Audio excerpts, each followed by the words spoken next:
Hello there, you want to talk about AI?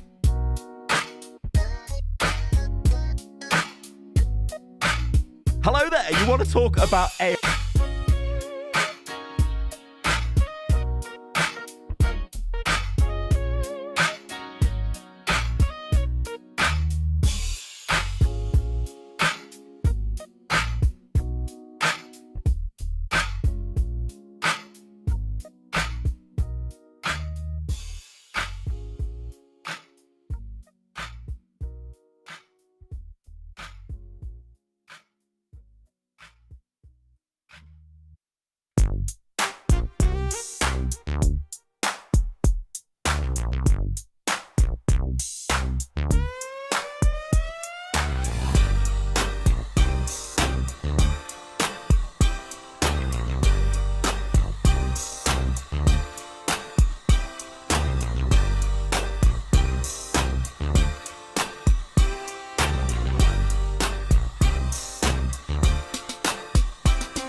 Hey guys, we're going to be starting soon.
Hello, good afternoon, and welcome. Thank you for your patience as I debut this afternoon show where we're going to be doing stuff together. I am guessing that since you're here, you are a person who does a lot of stuff. And, well, honestly, unfortunately, we end up doing a lot of it alone because it's computer based and also because, well, we probably kind of like it that way. So, I'm gonna be starting here in about 5 minutes. Just want to say hi and thank you all for joining. And I hope that you enjoy what we do together today. The premise is walking with someone, even if we're working on different stuff during this, just to have someone with you, and so you just don't feel so alone. And sometimes I get so zoned into what I'm doing that I kind of zone out and I don't feel like happy and connected to what I'm doing because it starts to be like a chore. And so the point of this is to be your background music, your cheerleader, a giggle, some informative news, and then if you need it, to learn how to do something at the end of this that can help you do what you're already doing better. So, thank you again for joining, and I will be right back.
having an absolutely excellent afternoon.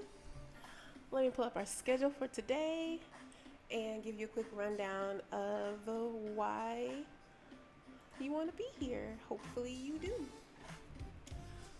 Okay, so like I was saying a minute ago, I want to kind of explain the point of this so that you understand why I'm here and can decide if this is something that's useful to you. So the objective of this live is there's a couple of things, but they all tie together. So I want to talk briefly about what's happening for the majority of us one-on-one. So like what's going on in the world, but not really just what's happening. I want to talk about how it's affecting us individually, and we don't get a chance to talk about these things. And I think it's really kind of weird how everyone just keeps moving forward all the time. I think it's very necessary though to do so, because you can't be successful and do it any other way. But I also think that I don't know, some things that happen, there should be not a break, but just an acknowledgement of what it did to us to live through some things. And there's a lot going on, as you know, every single day right now, and we've literally just stopped processing it altogether, but like spending the time to process it. But just because we're not spending the time processing it and walking through these things and what's happening and how we feel about them and who's gonna fix it, whatever it is, or how it's gonna get better, just because we're not stopping to process things doesn't mean that our energy, our our thoughts, our minds, our physical bodies aren't getting hit by whatever it is. Like something's just because we're not sitting and talking about it, how it feels and stuff, just because we're not doing that, it doesn't mean that it's not affecting us. Cause it is. Let me say that a little more clearly. Everything that happens has a consequence. And a consequence does not have to be bad. It can be a good thing. Everything that happens has a reaction, has a response. We are emotional creatures. We are analytical. Most of us in this room are probably overly analytical.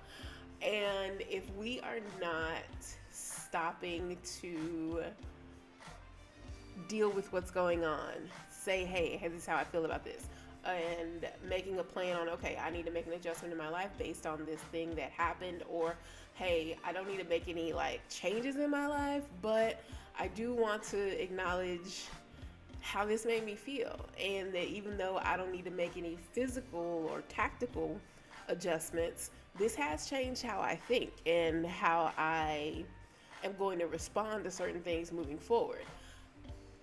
We're going so fast that we're not taking the time to do that long ass thing that I just said. And because we're not stopping to do that, it doesn't make it less necessary for us to have stopped to do that. And we're avoiding it or ignoring it, or truth is, we really don't even have time to stop. Stop when? Stop where? We're going from eyes open to past when they're shut, honestly.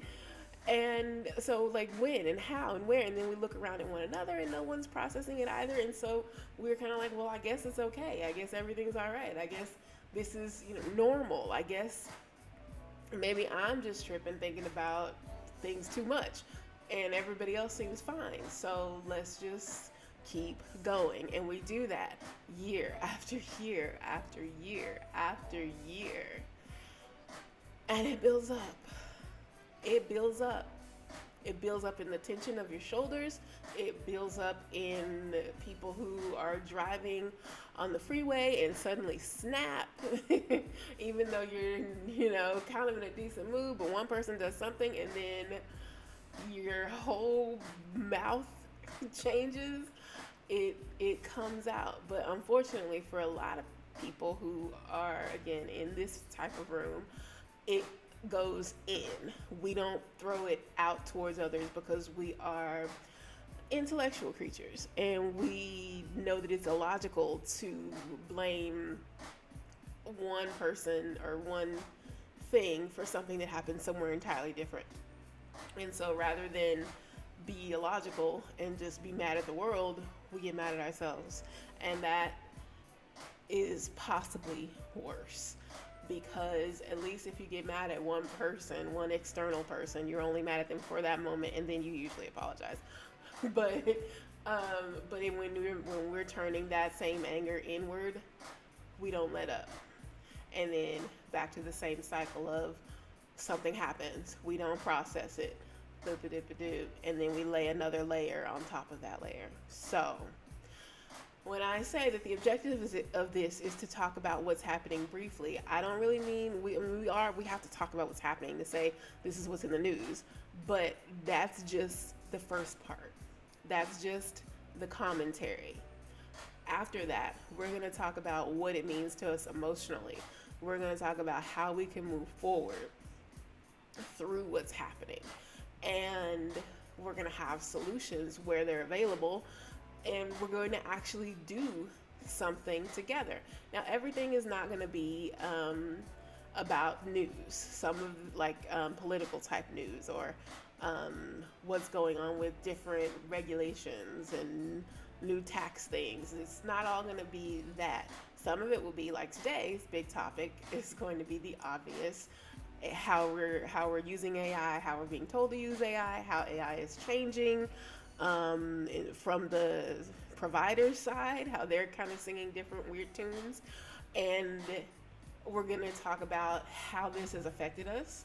We're going to talk about what our options are, because it doesn't, just like, I hate to say they, but when I say they, you know what I mean. Just like they are building a product and they don't really care about how it affects a lot of things around where and how that product is being built, we have to step back and not care about that product, and instead, from the standpoint of helping them, we have to look at it from, well, how does it really help us? How can we really use it? What can we really do with this? Is it actually valuable? Can we find something of value? And the answer to this one is yes, there's lots of value, but it's not really where we've been pointed towards. So we'll talk about those things. And on future episodes, we're going to be conducting some sort of activity where we're going to do this thing together.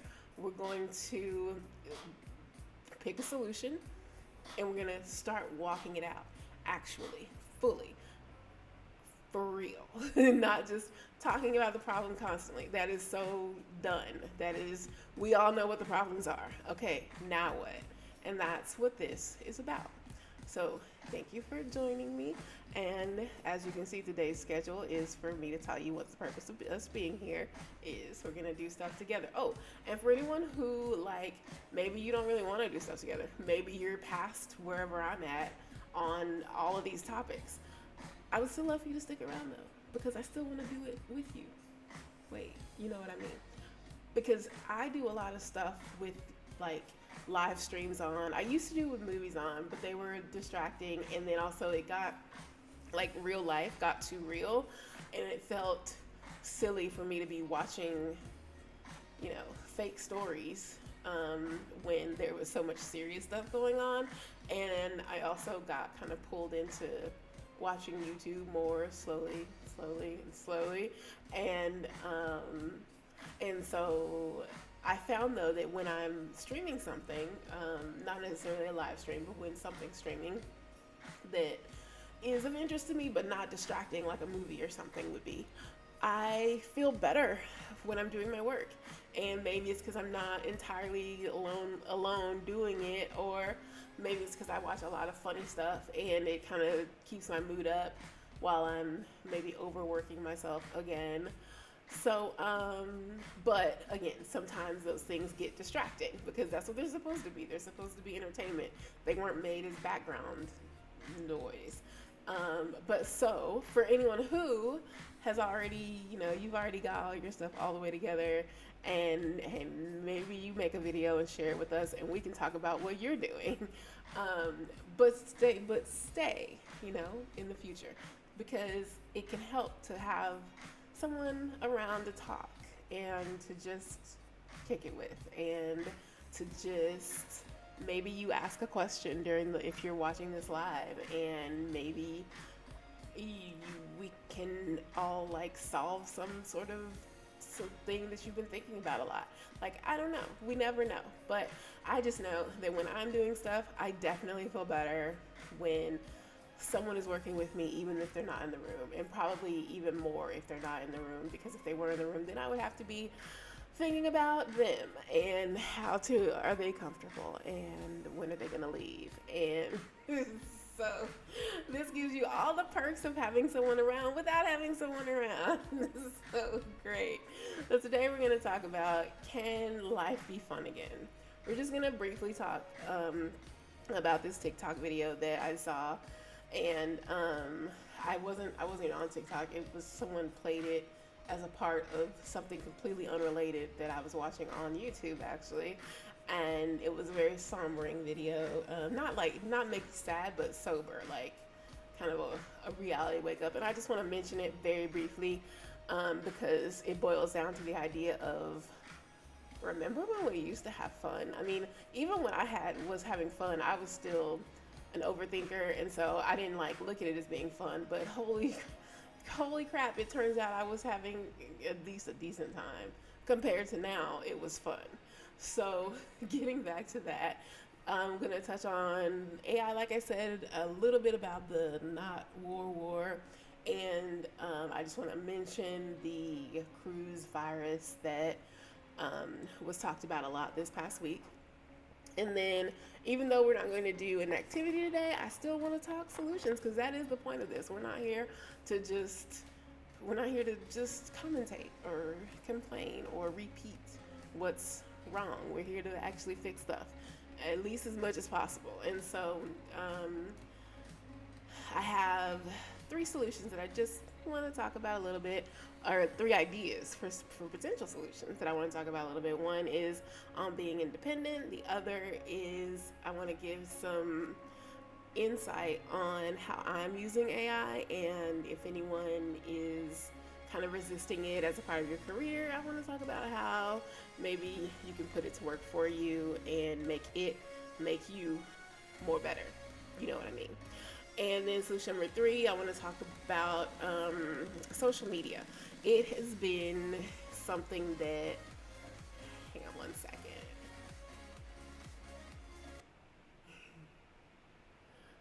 Okay.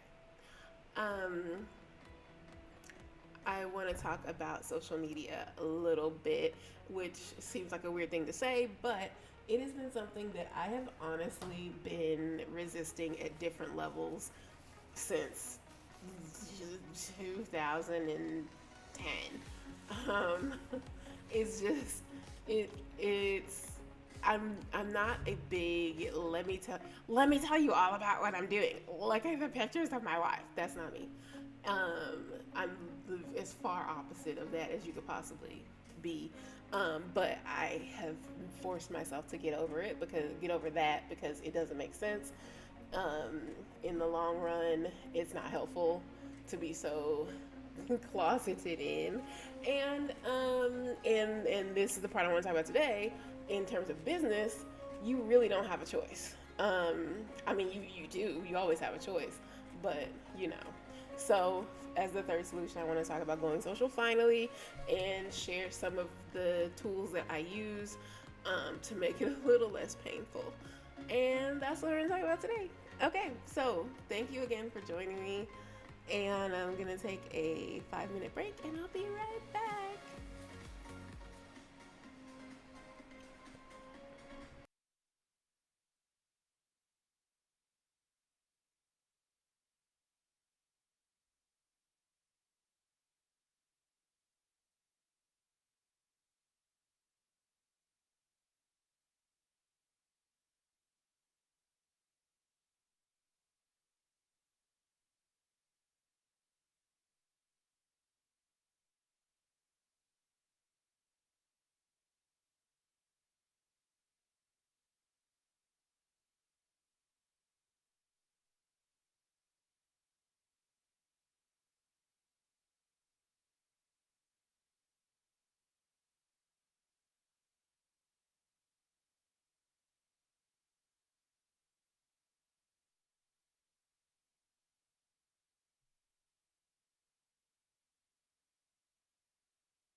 in 60 seconds.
And we're back. Alright, so can living be fun again? That's where we're gonna start with this one. And I am not going to waste time with the obvious. Of course it can is one obvious, and the other obvious is, but who knows when, and it probably won't be. No, I'm just kidding. I'm sorry. I mean, I hope that's a joke. But it just doesn't feel like, it just feels like there's so much to have to do, and that none of it is in progress. And so, yeah. And it's actually coming from me, and knowing myself is really quite sad, because I have always been an eternal optimist, and I still am. I mean, I think everything is going to work out. It's just, when I say, can living be fun again, I mean like in a month. Like, yeah, and that, I don't see that. And that's what I mean. So, but if everybody in the world was like, hey, I'm tired of these silly games, let's be fun again, then it could take a day, or okay, 3. It could take 3 days. So it's possible. See, that was normal me. Okay. Anyway, but yeah, probably not. But anyway, the reason why I wanted to talk about this is I have to tell a story about this TikTok video. I looked for it before this stream. I literally was just looking for it right now. It's what took me so long to come back, because I really wanted to show it to you guys, but I don't know where it is. I don't know what I watched it on, because I wasn't watching a video about this, what I'm about to say, and what her clip from TikTok was. I was watching a video about something completely different, and someone put this, clip this, or stitch this TikTok in before what I had clicked play to watch. And so I can't find it in my history list, because I don't know what, yeah, they were not the same topic, so I don't know which video it was. But anyway, I'll just describe what happened, and I'll say it made me really, I don't know, it just kind of stunned me a little, emotionally. It made me really sad hearing her. So it was this lady, she was sitting in her car, I'll say she was a fair-skinned, dark, fair-skinned brunette woman, very, average type pretty. And she's talking, telling her story. She's a mom, she's a wife. She said she's the breadwinner in her household. And she said all that after this part. So I'll just give you some context so you can imagine, what I was watching. So the point of her TikTok was a simple question. And the question was, how are you all making it? And it was, and she really elaborated, and kind of went in on what she meant by that, and it basically kind of boiled down to, she was just saying that she looks around and she's making 6 figures, but like daycare is literally about to break her. And she was just like, but I look around, I look around, and all of y'all seem, to be not like doing okay, like financially, because you can't see that when you're looking, but she just meant like no one's freaking out. And she was so sweet about it, and like that, I think that was what I noticed the most. Like, she was so calm in her delivery, But you could tell that, and this is what really, I guess, broke my heart. You could tell that she was at past her wits end. Like, she didn't look it, she didn't communicate it, but you, and also just by the fact that she's even on here asking, this question, how are y'all doing it? Because you could just tell that, and it wasn't even like she was just holding it together. It was kind of like she was just raised to be. Let me say it this way: if I had made the video, I would have said something more like, I can't say what I would say. Okay, but it would have been shorter. It would have been 3 sentences, and it would have ended with, "What the hell are y'all doing? How are you doing this?" It would have been way more, let's say, passionate and vibrant and alive. But she was almost like she was a manager at like Starbucks, and they were having their morning meeting in the back, and she was with her team and pointing out the things that just needed to be done, and what they were short on that day in terms of syrup flavors or something. She was so I don't know what to call it. Just forward. She was just there. But you could tell that she wasn't you could tell that she needed more than what she had, and she had no way to get it. And so I wanted to talk about that here because I feel that way too. And I think we all feel that way. And what her point was there was a time when, and it feels so long ago now, that if you were making so-called 6 figures, you weren't balling or anything, but you could eat and have a place to live without like clipping coupons, and you could definitely even eat out probably twice a week, and not at fast food. You could actually go out to eat, and so that was kind of her point of telling us how much she made and stuff like that. And she's like, these expenses are they're eating her up, and then her pointing out that she was the breadwinner in her family is just kind of like, so she either has 2 incomes and hers is just more, or her partner, well, I guess they do have to have 2 incomes, come to think of it, because her breaking point was the daycare. So her partner's not at home, and even if that's not accurate for her story, because I don't know that to be true, but since she's putting the kids in daycare, then she must, most likely. But even if that's not her story, that's somebody's story. And it's more into the statement about 6 figures meaning absolutely nothing now, unless the first number is an 8. And that's where we come to this point of, can living be fun again? It can, but how? Yes, we know all the problems. Yes, we know about the whole affordability, fake news, real news, whatever, gas going down, the war stuff. We all know what's going on. We all know what's so-called wrong. What are we going to do about it? We can't just keep talking about it. And also, unfortunately, for a lot of people, there's always been ups and downs, so to speak, in economic things. But now, corporate companies aren't as they don't need to hire people as much as they used to, and it's not because of as much as they need to.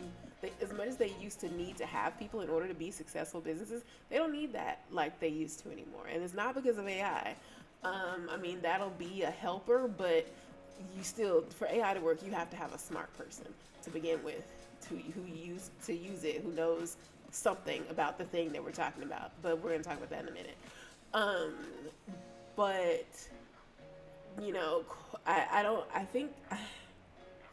Let me say it this way. Corporate is no longer incentivized to keep a middle class in existence.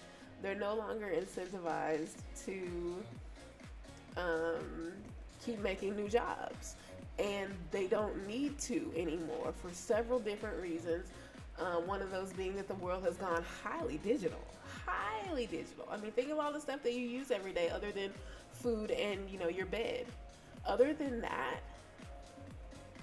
it's all not tangible. And because of that, you see, we're talking about how AI makes stuff easy, and forget that.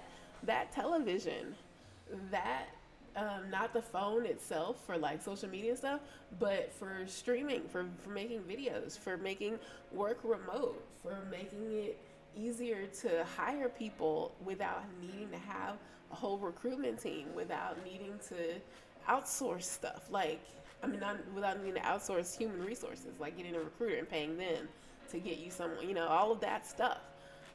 The world, the world's focus shifting from physical goods and physical means of celebrating life to making everything digital made nothing, like, it didn't make more stuff for us to make except for the digital stuff.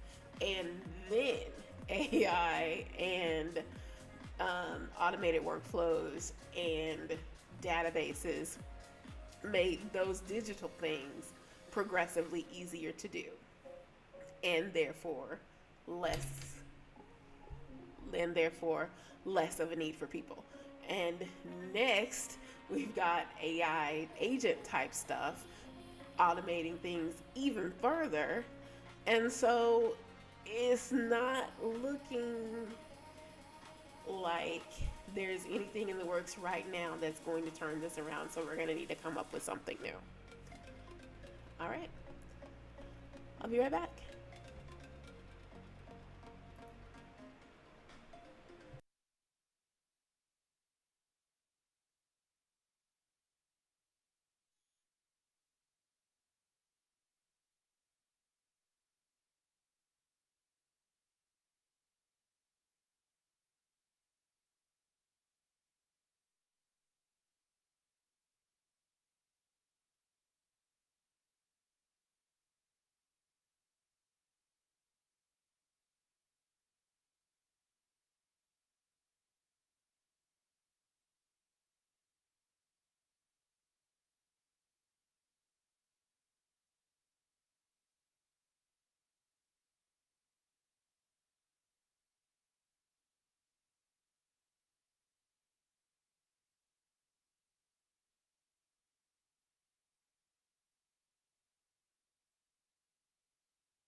welcome back.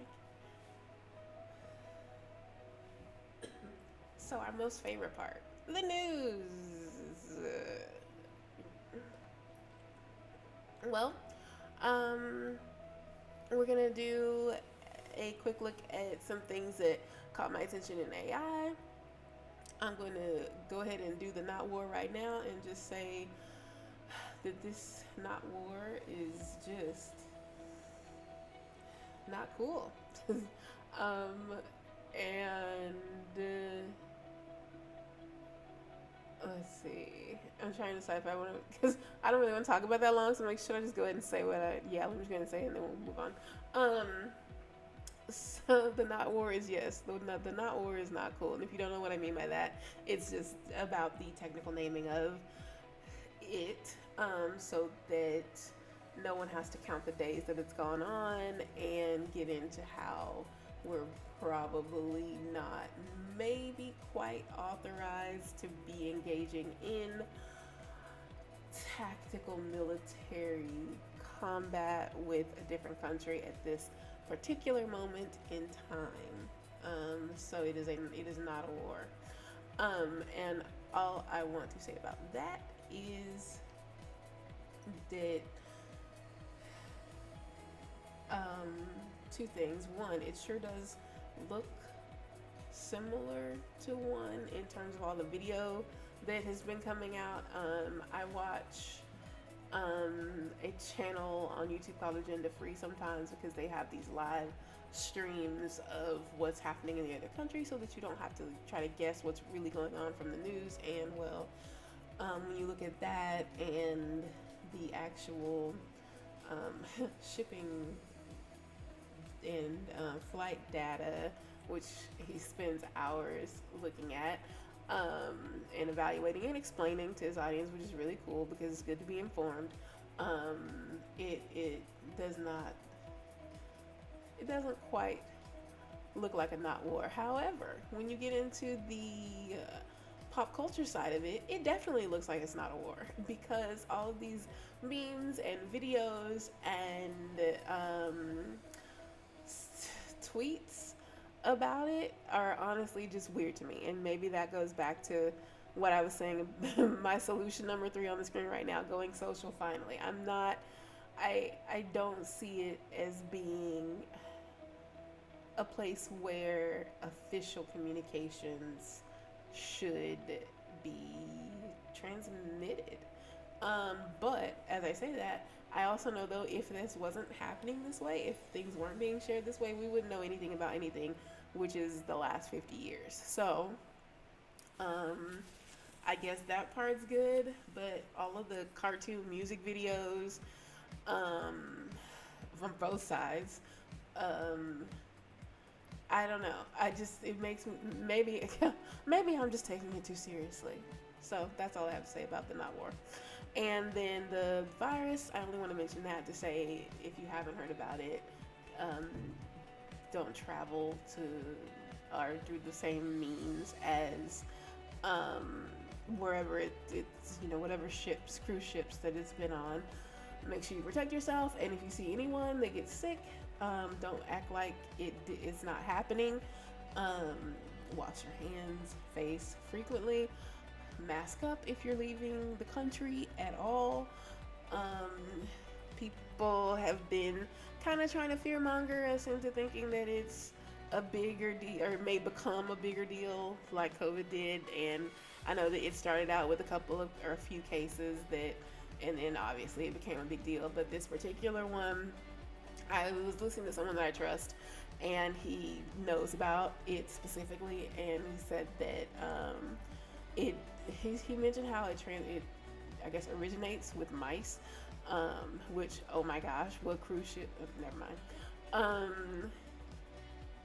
And that although it is highly fatal, it's not it is not transferred from person to person like the other one was.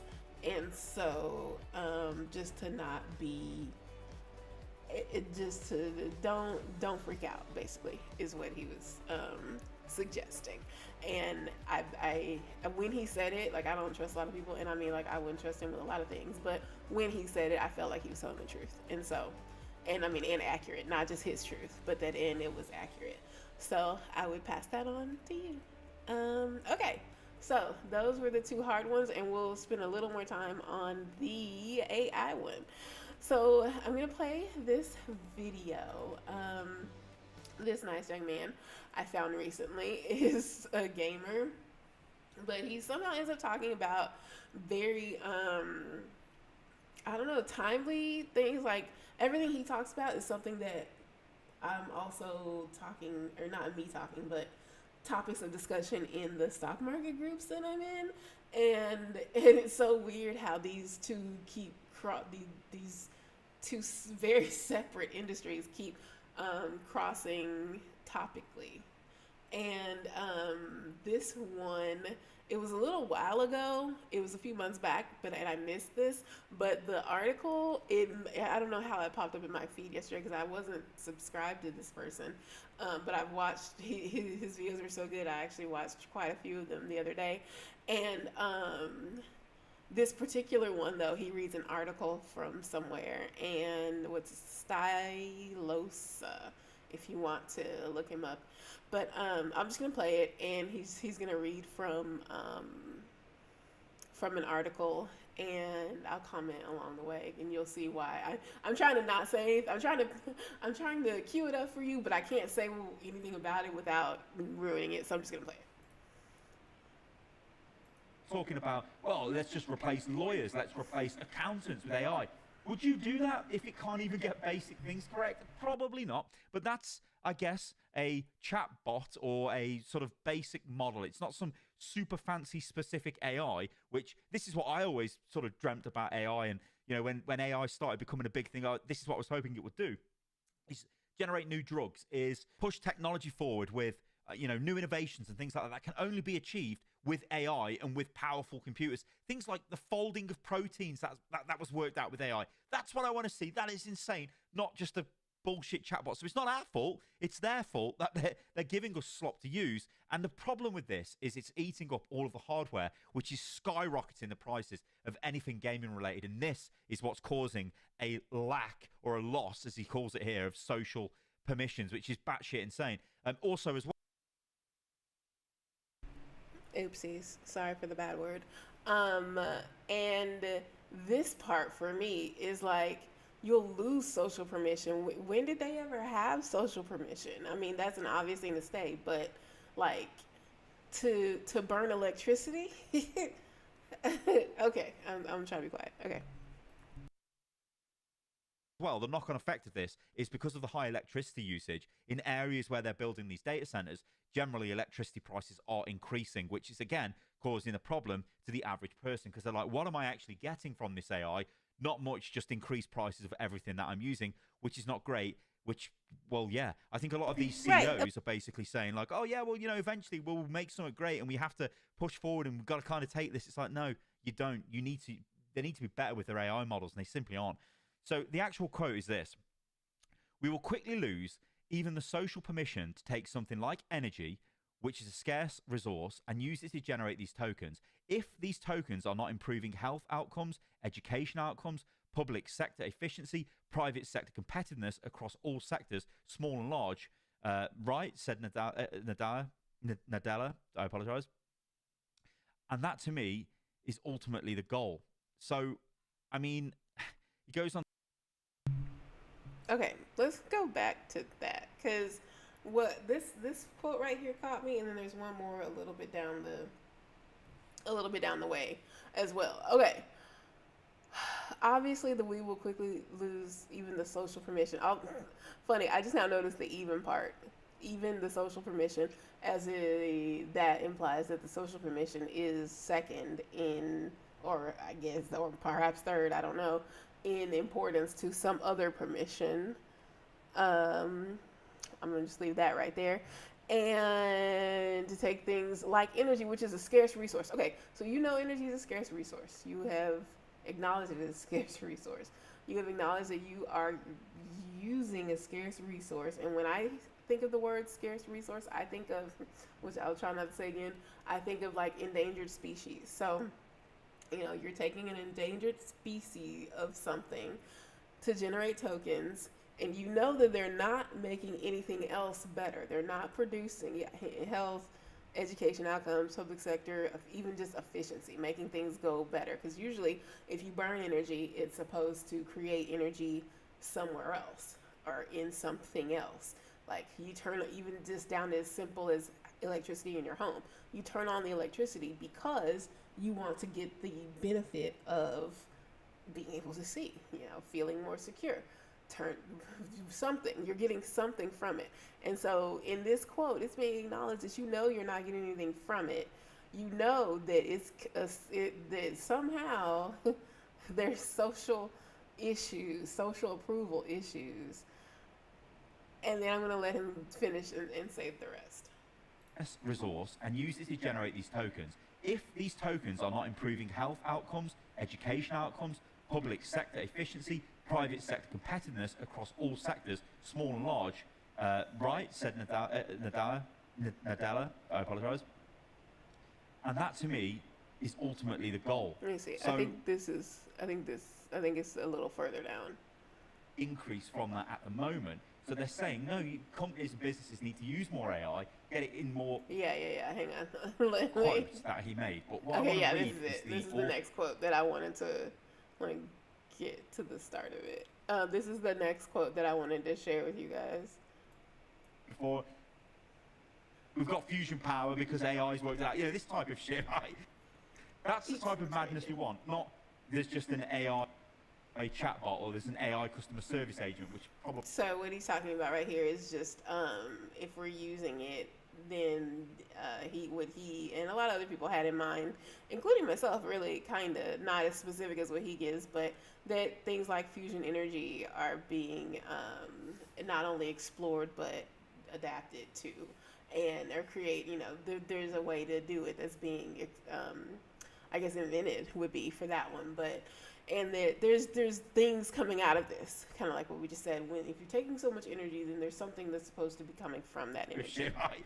That's the type of madness we want. Not there's just an AI chatbot or there's an AI customer service agent, which probably won't listen to what you're saying. Anyway, that's what is really infuriating. So this goes on Windows Central. Again, there's a link to all of these sources and videos below, and the authors producing this stuff are doing great work. But this is the quote that he made, but what I want to read is the author's thoughts around this, because it sums up what's going on here. It's actually crazy. When you read this, it's actually insane. So, we don't want to scroll up. Basically, he's saying, interestingly, what is going on here? Interestingly, look at this. You want to grab that there? Go, what's this? I was having that Sorry, issue too, actually. You need to get some AI running. Okay, I won't highlight it. Clearly, it doesn't want to be highlighted. Interestingly, Dallas comments about AI needing to prove its usefulness in society weeks after he expressed his desire and hope for society to embrace technology as it continues to advance and move on from heavy mockery and criticism of AI. Stop in the full. Okay, hang on. Okay. So later, this same person, I believe this is the same person,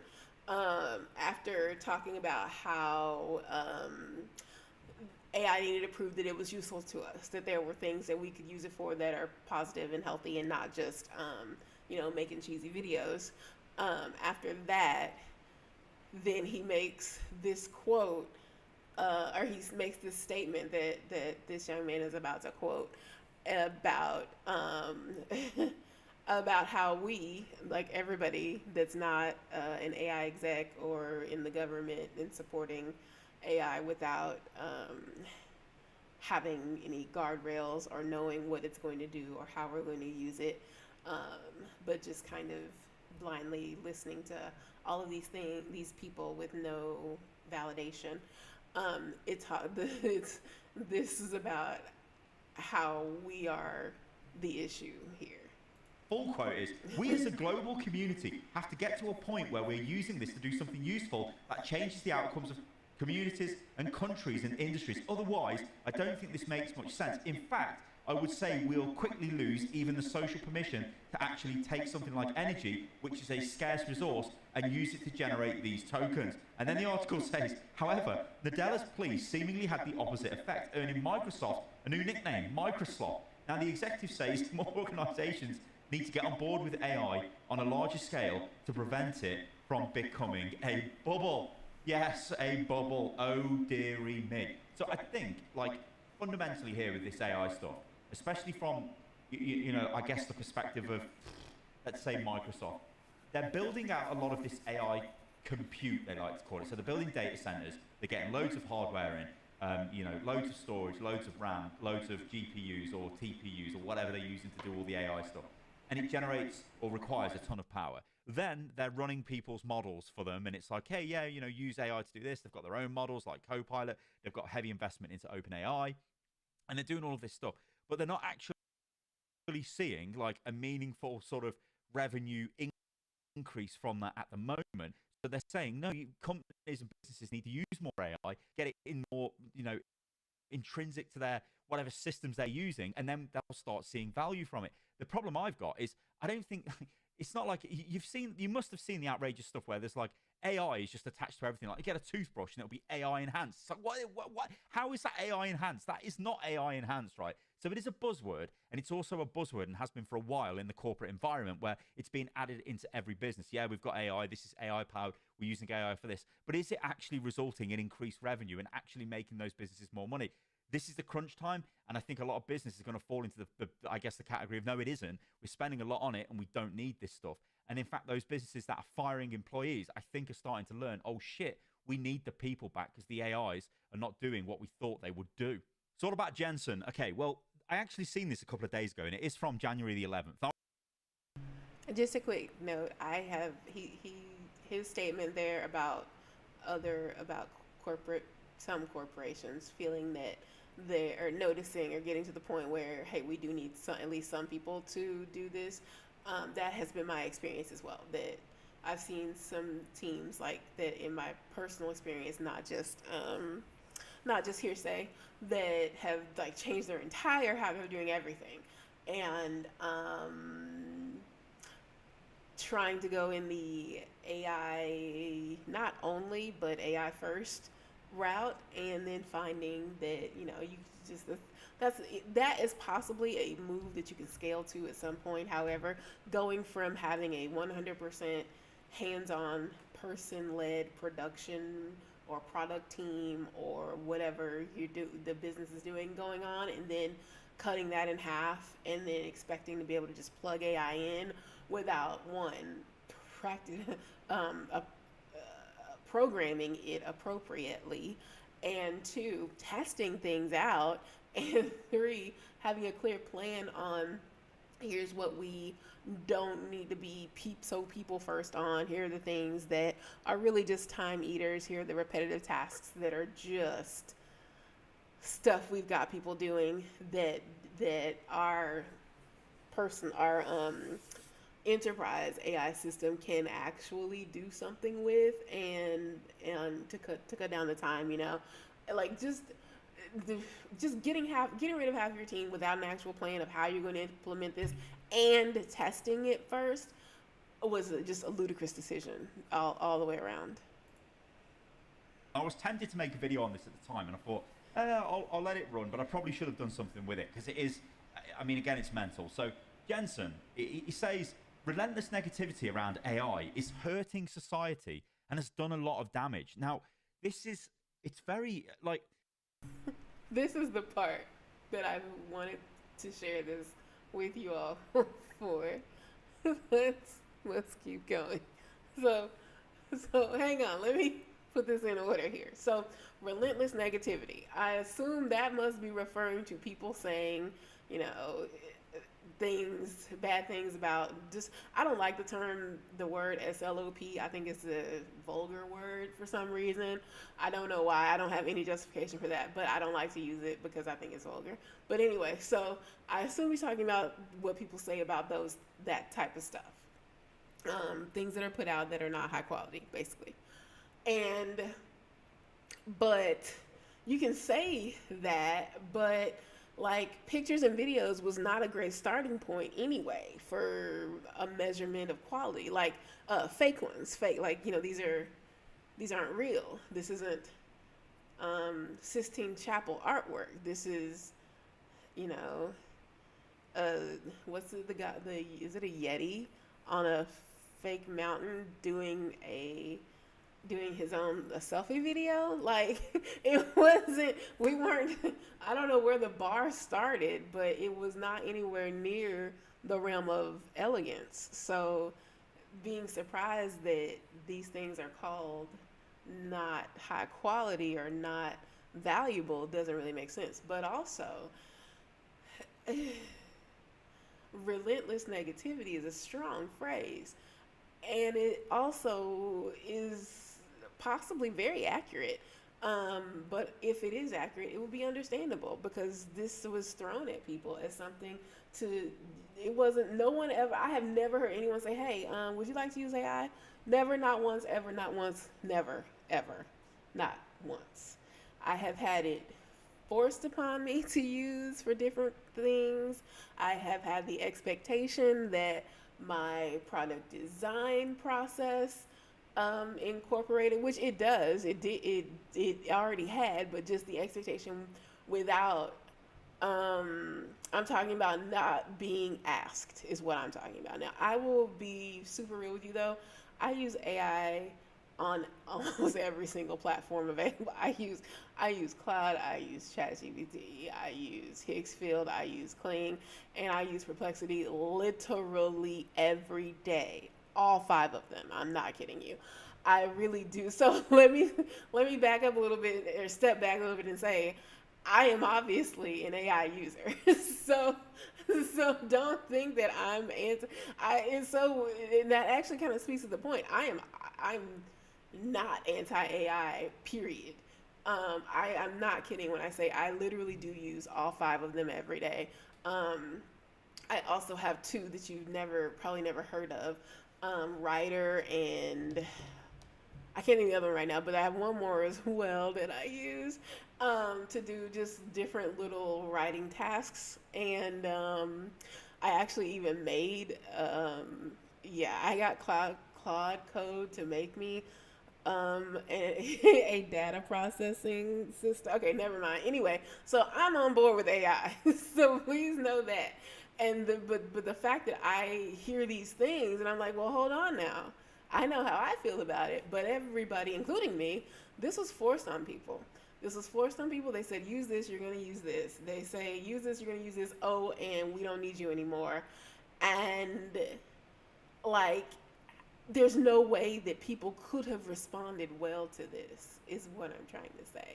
And so being surprised that people say not positive things about it is weird, but also saying that it's hurting society, that's extra.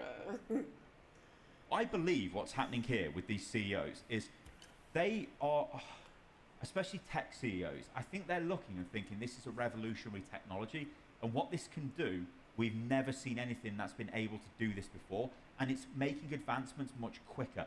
You'll often see a lot of these CEOs, I go back to the DeepMind CEO, Anthropic CEO, probably Sam Altman as well, Jensen definitely. All these people are saying like, yeah, it amplifies the amount of work we can do in a certain time frame. It can do so much. It can look at tons of different things. You guys may have seen examples of like, they were saying, you could use AI for radiology, right? So if you've had a X-ray, the AI could look at the X-ray and it would compare your X-ray to like hundreds of millions of other X-rays in a massive database, and and it works out and he goes, oh, maybe there's something here that should be looked at. And we're thinking, oh my God, holy shit, that is insane, right? That's way better than just one radiologist looking at that. But actually it's turned out that the radiologists are just using the AI as like an assistive tool, and then which we would want them to do, right, to check it out and see what's going on. So really, is it making the detection of issues faster?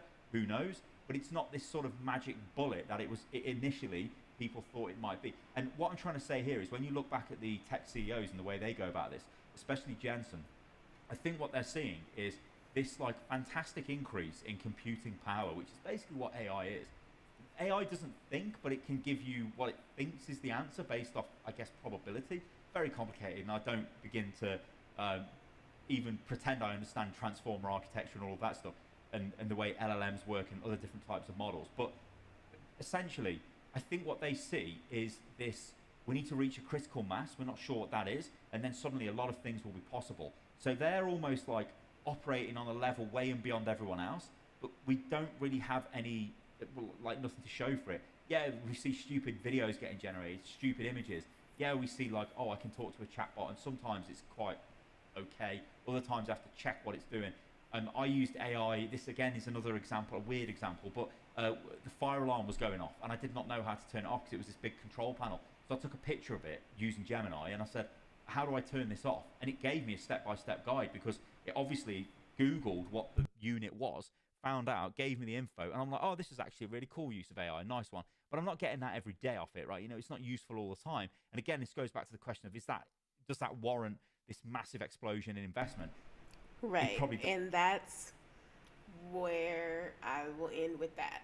So, like I said, I literally use AI daily a lot. And his example was a perfect example of what it can do. The taking a picture thing is really good at, it's really good at reading pictures.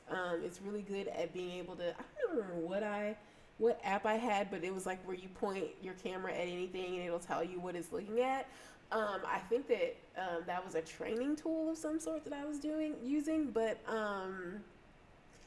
yeah, figuring out how to turn off the fire thing from just a picture is huge. I mean, because previously you would have had to call someone, and that is a great example of when AI is useful. And for me and the things that I do, it's very useful. But something I'm noticing over and over again, and we'll talk more about this specific part later, it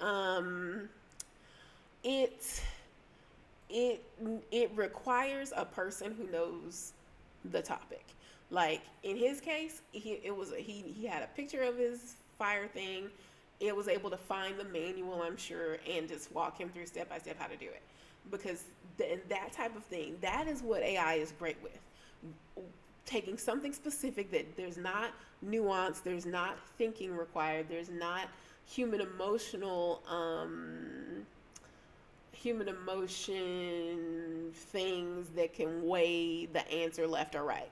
There's not other stuff that needs to be considered. It's, here's the box, this is the model, here's the manual, here are the steps. It is great at that. And what we need to do is lean more into that and stop trying to make it do other stuff. Even some of the thing I mentioned a little bit ago that I used Claude Code to do. I had to correct it so many times.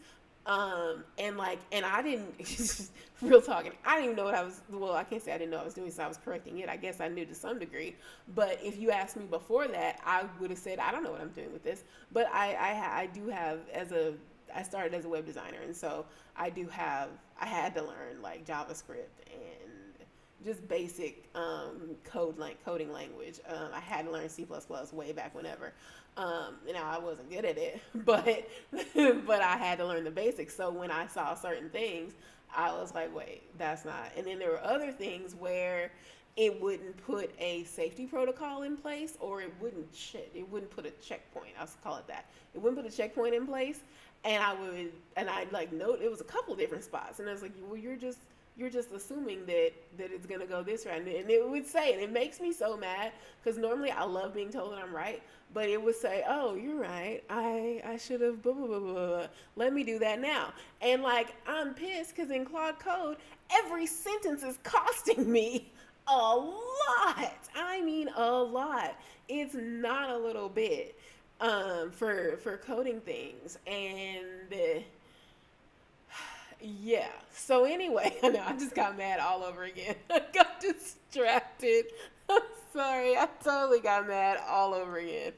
But yeah, it upset me though that I'm like having to correct you. I'm over here fighting for my life professionally because you're taking our jobs allegedly, but you don't know how to do anything that like without being watched. And yeah, that's super important. I have one more from this same guy that actually talks about that a little bit, real quick. Higher company's database again. That's why. Hello there. You want to talk about AI deleting an entire company's database again? That's why you've clicked on this video. Let's break it down. So this is just actually insane, right? So here we go again. This is reported by PC Gamer, but AI deletes an entire company's database and all backups in 9 seconds, then cheerfully admits, I violated every principle I was given. Now, I don't know why there's a flashing Nando's advert behind me. See this? What's going on here? Also, respect to the TF2 screenshot. But we've got to talk about this, right? Why do they keep depending on AI? I'll tell you why. Right? Because they think. Well, let's stop right there. Okay. Yeah. Okay. So if you haven't seen this, it was, I think it was last week sometime. But it says the AI agent the AI agent decide, that's not right, to solve a problem by straight up deleting his company's production database and the backups. And then they explain it a little bit more. But this one actually kind of brings up a different point. Yeah, here, let's go ahead and play the reading of the actual Story. thing. It has a happy ending thanks to the involvement of cloud infrastructure provider Railway. But it is nevertheless yet another example of why the over-reliance on AI is a very bad thing indeed. Yesterday afternoon, an AI coding agent, Cursor, running Anthropic's flagship Claude Opus 4.6, deleted our production database and all volume level backups in a single API call to Railway. Our infrastructure provider, says Pocket OS boss Jerk Crane. It took 9 seconds. It's like, we're going to save time with our AI coding agents. 9 seconds later, it's deleted the database. But sir, it's also deleted the backups. You what, mate? You what, mate? It's crazy, ain't it? Like, what? Okay, so that part is the part that I didn't really pick up on. It deleted the backups too. My gosh. So, but before I deal with the backups part, the first part though is when he goes into this and explains it a little bit more, where basically it deleted. It was working on the staging environment. If you don't know what that is, it basically means I ended up saying this to Claude Code. Oh, and the ChatGPT, actually. It does that a lot. That's the other thing. That's what I'm saying. You have to know, in order to get the most use out of this, you have to know stuff. You have to know about the thing because if I didn't know, I wouldn't be able to tell it to stop guessing. Because I wouldn't know that it was guessing. Okay. See, I'm getting mad again. Okay. The staging environment. So in a staging environment, it's supposed to be not okay. Let's say it's a website. You have your website, it's live right now. People are viewing it, users are using it, and you have a copy of it, so to speak, somewhere else where if you need to make updates to it and change things, you do it in the staging environment, and then you go through all the approvals, make sure everything's how you want it, and then you I forgot there is a word for it, but basically you make it the live version. You port it over and make it the live version after you're done making all the changes, and that way your website is not down ever. And also when you're making changes, you can make those changes and test it and make sure everything still works like it should without affecting your live site. So that's what it was supposed to be working on. So my first thing was, it should not have been able to delete, it shouldn't have had access to the main site. Let me say it that way. So that brings up the issue of, it's not going to always be an AI is guessing or assuming things. It's not always going to be, the AI really needs guidance from somewhere. Maybe we need an AI for the AI or something to guide it to some of these more nuanced or less just cut and dry user manual type things. But also you needed someone to write that user manual too, and test the thing, the whatever the manual's about, to write out the stuff and make the happy path, the not so happy path, etc. But anyway, This particular thing, it was supposed to be working on the staging side. So it should not have had access to the real site and it should not have been able to delete it. But then it also said it deleted the backups too. And so all of like I didn't hear that before. All of that second bit sounds like that was human error in the connection somehow because it shouldn't have been able to get from staging to live to backups too. That's wild. But anyway, that is just what's going on with AI. So it has great uses. We're going to go into it more in the future and talk specifically about AI in like your, if you're doing a side hustle, if you have a small business, and then also if you work in an enterprise group, which has different rules for what we can do with AI in those environments. We're going to be going through all of those and talk about like ways we can take action. We're going to actually implement some stuff. We're going to actually use Claude for content creation. We're going to do some social media post scheduling. I'm going to show you why I use all 5 every day. I guess now that I brought that up, wasn't planning to, but feeling like I need to justify that now. I don't, but still happy to share what I use each one for. And they're not, it's not all separate. Sometimes, like a couple of them I've stopped paying because I'm freaking frustrated.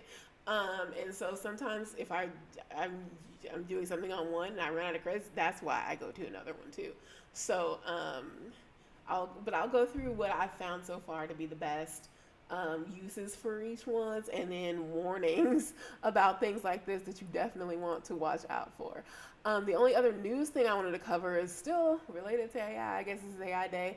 When before all of this stuff started becoming mainstream, maybe you did or did not hear that the White House had I'll call it a regulation in place that AI could not be regulated for 10 years, which I don't think I've ever heard that about anything, but what else?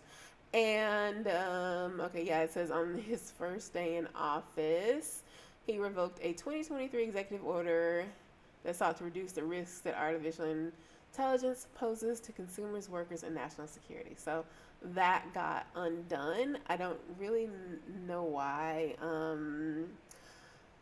Why not reducing risks would be a good thing, but the point is apparently there was a second look on that and they don't know why either, and they've undone it because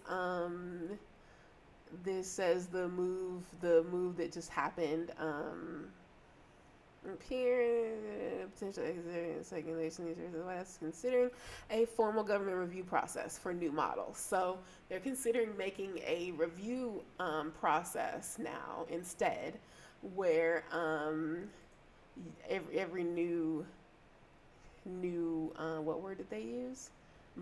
Every new model gets reviewed. And so that's good news moving forward, because maybe as we start to be more careful,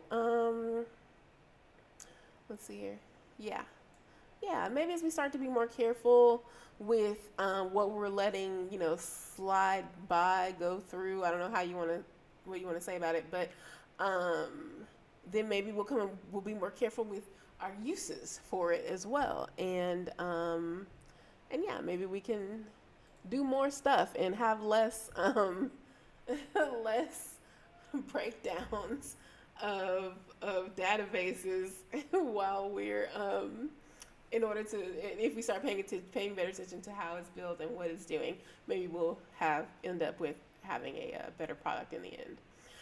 Okay, so that's all of the news stuff. I'm going to summarize these 3, but I want to skip to what I just clicked on here, because this kind of does tie to what we were talking about. This is my hometown of Dallas, Texas. And one of the solutions that I wanted to talk about for, like I said, we're doing more than just commentating here. We're talking about solutions. And one of them had to do with not being so separate. So with all this stuff we've been talking about AI just now, what if what if Anthropic and OpenAI and whoever else is, whoever else is being looked at as this working group, whoever they're reviewing, whatever models, whatever tools are being evaluated. What if they stopped competing and started working together? Now, not all of them, of course, but maybe like pair up 2 of them or 3 of them twice, and we're down to 4 great tools instead of 8 middle lane ones. Just a concept and just an idea. And when we look at solutions here, that's what I wanted to talk about on this being independent idea. Like, I am personally, I like doing things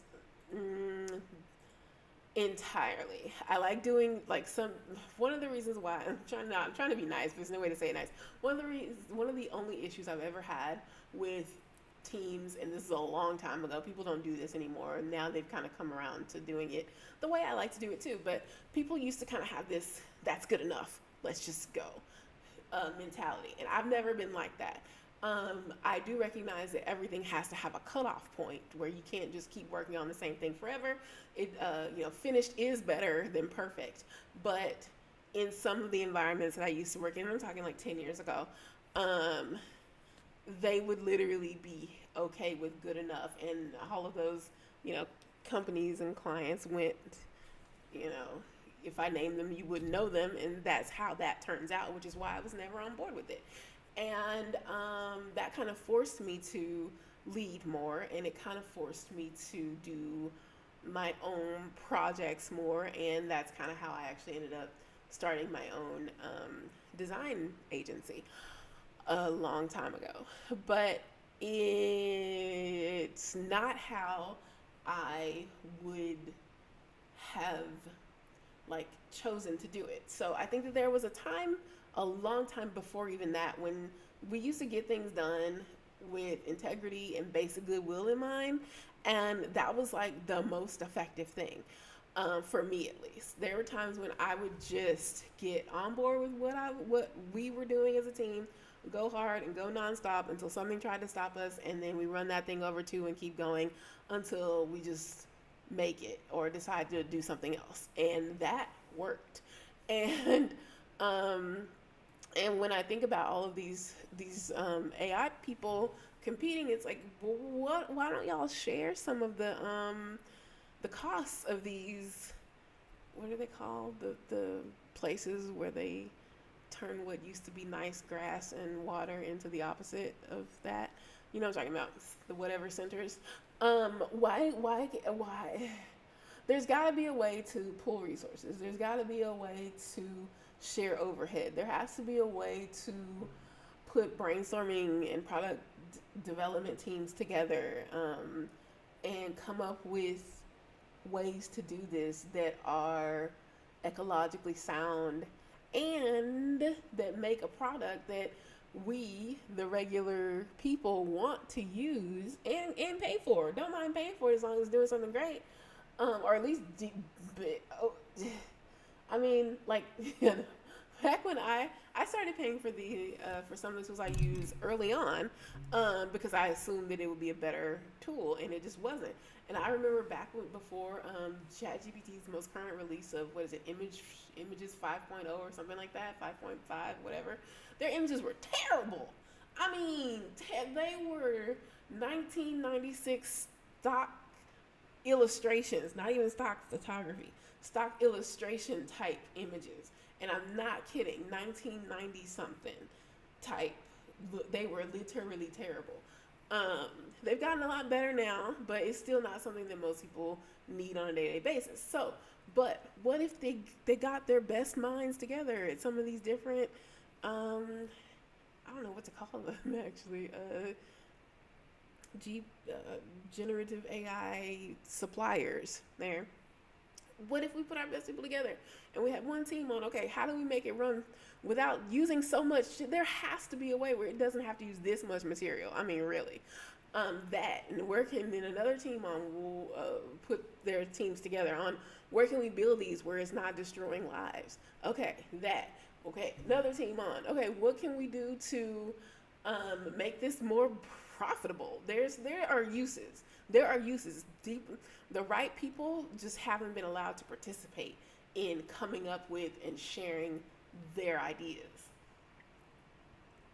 When this all first started to come out, like a year and a half or so ago, maybe 2 years ago, like when ChatGPT first became a basic consumer product, I remember my first thought was, oh, they want to give the regulars a chance to tell them what to do with it.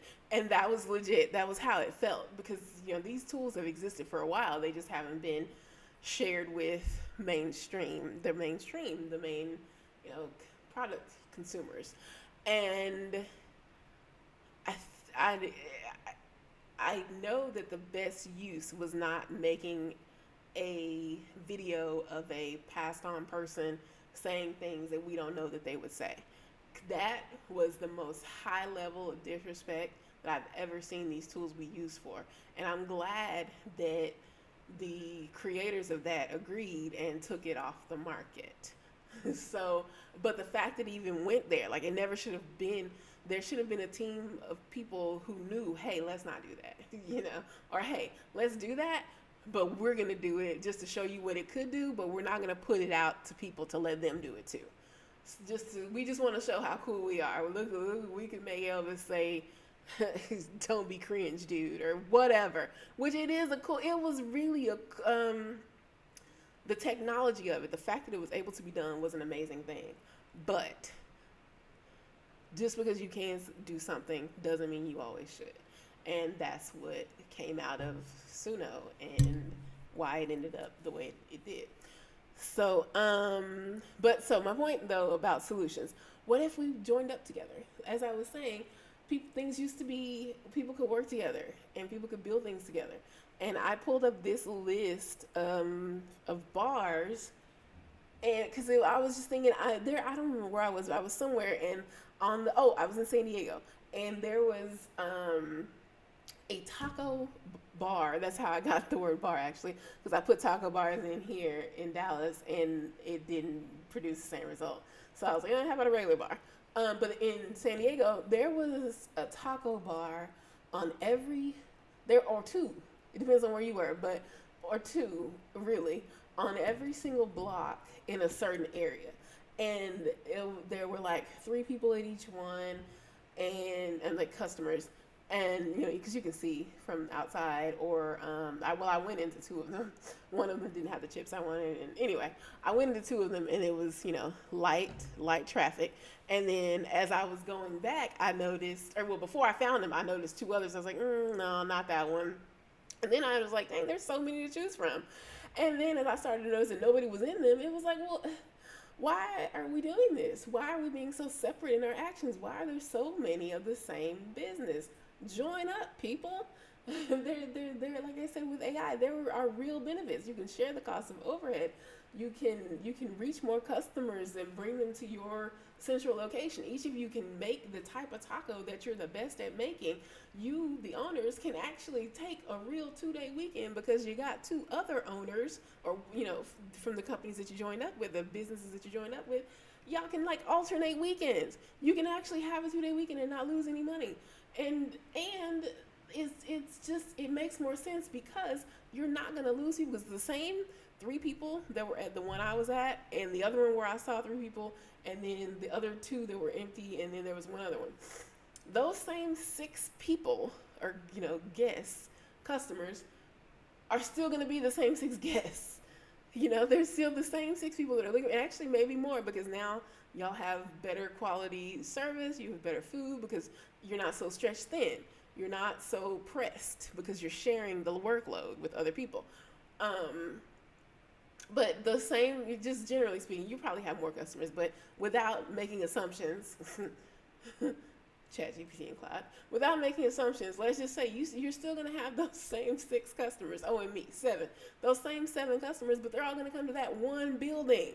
It's going to cost so much less to serve them. And that still sounds illogical because maybe we need a different business if that's what we got. But but generally speaking, I just think it might be a great idea if we stop being, and that was the name of this solution, just being too independent, being where it's not even sensible. So when I looked up Taco Bar here in Dallas, there weren't as many, and I was like, take off the taco, and and like, so as you zoom in, because like from a distance, it's not gonna show up, but oh wait, not the airport, and not downtown, because that kind of skews the. I don't know what it's like in Fort Worth, but just generally speaking, wherever you live, as you zoom in closer to the neighborhood, it just becomes more and more. Yeah, there we go. So that was more and more of the same business. And with bars, honestly, you know how you'll like bar hop sometimes because you have to, not because you want to, because you go to one and it's like there, and you're looking for where it's at tonight. What if we cut down on half of the bars and put them together? You like karaoke? I mean, this place does karaoke well. This place has a great beer garden. This other place has pool tables and stuff. Let's put those three together and we'll all go there, and then we don't have to bar hop because we've got all three of those in one place. I mean, and with bars it gets a little more because they're more targeted, and they're also kind of neighborhood associated, but you get the general idea. I just pulled this up as an example of another example other than the taco place of like where we can, and now and now the AI companies as well, on where we can leave the independence a little bit and instead work together more, and we'll get further and we'll do more, and maybe we can get our focuses on where we want them to be. There was something in this one that had to do with about our focuses. This is the last thing, and then we'll close for today, and we'll pick up the rest of it in the next live. This, I'm not going to play it because I don't know what the rules are for playing NASA stuff, but also it looks just like this for 30 minutes. So just, these clouds move, that's all. I don't know what this is over here, but yeah. But so on the topic of getting to things that are important to us, getting on with it and not repeating the same stuff. I saw this and it just, okay, in advance, I do not mean to be offensive, but if you look at this thing, this is what we're putting out. This is what we got. This is some sort of cloth, like, it's probably not made of cloth, but this is what we've got to put up in the sky. Billions and billions on the not war. Tens of billions on the not war. How many, is it hundreds of billions on this? And we got patched aeronautics gear, aerospace gear. Come on. We got to be able to do better than that. All right. So now that you know what this live stream is going to be about, I'm going to catch you next time. I just made myself sad. Thank you for watching and tuning in. I'm going to cut this up I'm going to trim out the parts that are most useful and run this as a video for anyone that you'd like to share it with, just to let them know what this live stream is going to be about. It's going to be on Saturdays, starting around 3 or something like that, maybe a little bit earlier. I will make a I really did just make myself sad. I will make a thingy to a thumbnail. I will make a thumbnail where you can get notified of the exact time.